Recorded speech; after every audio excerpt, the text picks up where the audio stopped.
So here today at Bluesky Caulking, we're going to show you a few pictures of what tools to use if you're going to remove the caulking around yourself. It's going to be how-to today. So number one is you need to put up a tarp. You need to put it below the window because sometimes the caulking is a sticky one that'll stain materials and stuff. So it's a good idea. It happens 20% of the time, but still put that tarp down because it saves up on the cleaning. So a 4x8 sheet, a painter's tarp that they put down for inside the house, the cloth one, is perfect.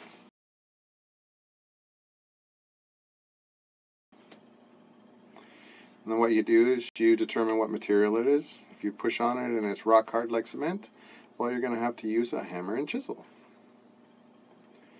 Now, if it's soft, it might be knife and hammer. It depends if it's a rubber, like an elastic band, really tough elastic band. Well, that's going to be like a pull caulking, and there's another brand that's like a silicone, but it's just stretchy, but it'll cut off easy with a knife. You can grab a hook knife and scrape it, and then you can also, it helps you pull out the material in between the front of your stomach or whatever angle you're on. And then also we use a scraper. We'll grab the scraper and we scrape the frame very lightly and pretty much almost flat, the tool, and you just slowly go back and forth.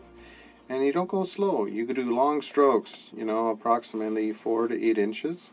Nice long strokes, and you just watch it as it's scraping. And yes, you're going to put a slight scratch on it, but you don't notice it on most of the frames out there, those slight scratches, because most of them are actually where the caulking bead's going. So if you want to learn, make sure you start on the inside of the closest to the gap of the window and the door, and start scraping it off till you figure out the angle. It's all about angle. Then after that, you get a blower, you blow off everything, all the dust. Then you go out and you get some packing, which you can get, it's called back-a-rod, but I call it packing.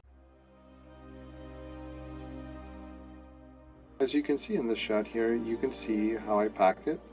And we're just making it just underneath, just a couple mil below the surface.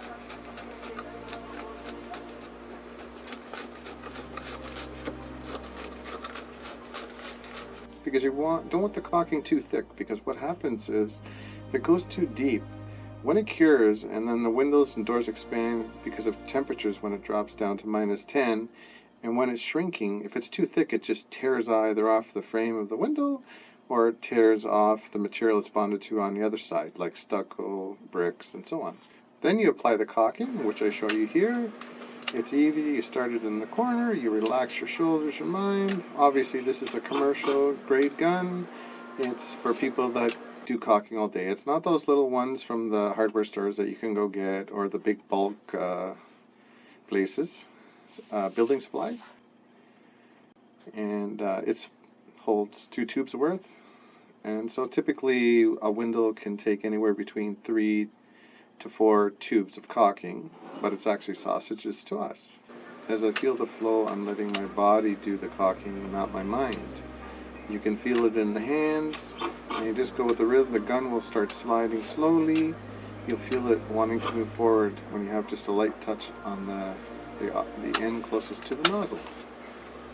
Anyways, you lay the bead. Then you complete the bead right down to the end. And with new people, you only caulk one side. Don't try to caulk the whole window one shot. Caulk one side. But then the secret is now you have sticks. And these I make. So you can grab any piece of wood and then just put it on an angle. I'll show a close-up stick what it looks like. Maybe. It's my secret weapon. Long strokes, not little 2-inch strokes. You gotta stroke it 6 to 8 inches minimum. Sometimes you can go a foot. And you gotta do one pass. You don't worry about a little mark or a little bit of caulking that comes out. You come back to it after, and you can scrape it back into the joint a little bit. If it's too much, literally grab the tip of your wood that you've made and carved, and you put it right in there and you skim it off. And that's how you get it up. You have to remove it, because too much is going to cause the bead to wobble. You're going to see a straight line, then you're going to see a bump, and then you're going to see another bump. So consistency, nice straight bead, smooth rhythm, slowing down when the gap gets a little wider,